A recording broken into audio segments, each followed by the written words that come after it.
আসসালামু আলাইকুম সুপ্রিয় মালয়েশিয়ান প্রবাসী বন্ধুরা, প্রবাস বন্ধু ইউটিউব চ্যানেলের পক্ষ থেকে আপনাদের সবাইকে আবারও স্বাগতম। আশা করি আপনারা সবাই ভালো আছেন এবং সুস্থ আছেন। আলহামদুলিল্লাহ, আপনাদের দোয়ায় আমিও ভালো আছি এবং সুস্থ আছি। আজ 21শে জুন 2021। আজকের ভিডিওতে আমি আপনাদের জানিয়ে দিব গতকাল 20শে জুন 2021 মধ্যরাতে মালয়েশিয়ার সেলাঙ্গোর প্রদেশের ডেঙ্কেল নামক জায়গায় একটি কনস্ট্রাকশন প্রজেক্ট থেকে 309 জন অবৈধ অভিবাসীকে আটক করেছে মালয়েশিয়া ইমিগ্রেশন বিভাগ। এই 309 জনের মধ্যে 280 জন পুরুষ এবং 29 জন মহিলা রয়েছেন। আটককৃত অবৈধ প্রবাসীদের প্রত্যেকের বয়স 20 থেকে 50 বছরের মধ্যে।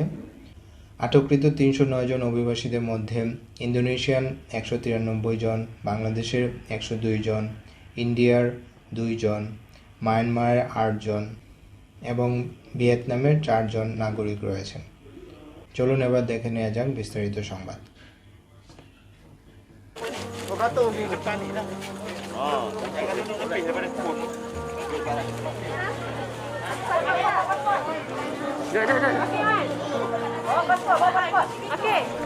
Di dalam operasi bersepadu pada malam ini yang dilaksanakan di sebuah kawasan tapak pembinaan rumah kediaman di Mukim Dengkil. Operasi ini dilaksanakan hasil daripada maklumat orang ramai dan masyarakat setempat yang tinggal di sekeliling tapak pembinaan ini.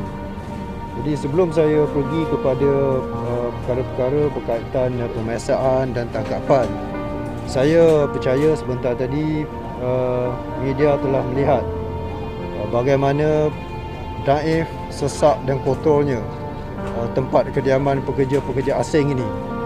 Kalau kita lihat di belakang sana, dalam satu bilik mereka tinggal sehingga 4 orang dalam keadaan di mana tidak ada sistem saliran perparitan, sistem tandas yang teratur, dan selain daripada itu mereka juga mempunyai tempat untuk mereka berkumpul, untuk mereka makan beramai-ramai. Kita tahu bahawa di luar sana SOP telah menetapkan tidak ada perkumpulan beramai-ramai dibenarkan. Di restoran tidak dibenarkan dine-in, tapi di tempat-tempat seperti tapak kediaman seperti ini mereka bebas tanpa adanya sebarang kawalan ataupun pematuhan kepada SOP. Jadi saya ingin jelaskan, inilah antara sebab utama kenapa Kementerian Dalam Negeri telah mengarahkan Jabatan Imigresen Malaysia untuk melaksanakan operasi-operasi seperti ini. Kerana tujuannya ialah untuk membantu mengurangkan kes-kes positif di tempat kerja, khususnya di tapak-tapak pembinaan, dan juga penularan kes di kalangan masyarakat, kerana mereka ini juga keluar mendapatkan keperluan harian mereka di tempat-tempat di mana rakyat tempatan turut berkunjung.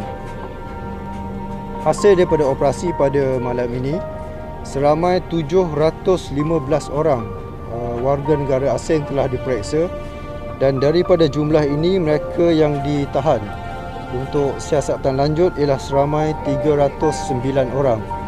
Mereka terdiri daripada warga negara Bangladesh 102 orang, Indonesia 193, Myanmar 8 orang, India 2, Vietnam 4 orang. Sementara 406 orang yang lain telah dibebaskan.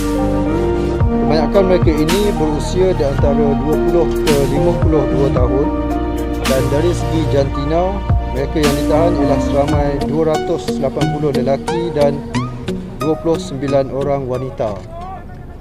Wanita ini ialah warga negara Indonesia, dan mereka masuk ke Malaysia setelah pasangan mereka masuk dahulu, dan kebanyakan pasangan itu sendiri bekerja secara tidak sah.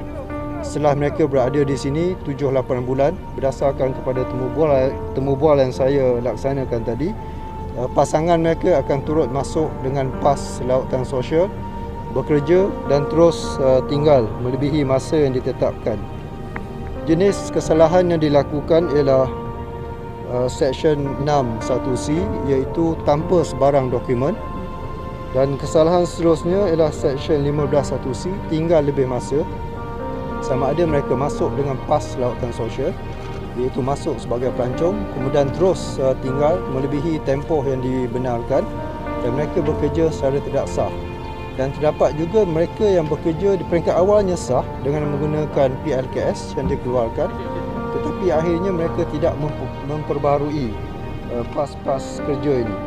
Dan di samping itu terdapat juga kesalahan di bawah perkara 39B peraturan imigresen, iaitu menyalahgunakan pas lawatan yang dikeluarkan. Saya juga ingin memaklumkan bahawa terdapat 10 pemegang kad UNHCR, iaitu pelarian, dan hasil daripada semakan 2 daripada 10 kad ini adalah kad palsu, dan mereka telah ditahan sementara 8 yang lain dibebaskan. Swab test akan dibuat pada hari esok oleh TKD Putrajaya dan juga Seremban, dan selepas saringan di Putrajaya, kesemua mereka akan dibawa ke depo imigresen Semenyih untuk ditahan, dibicara, dan kemudian akan diproses dokumen perjalanannya untuk dihantar pulang ke negara asal masing-masing.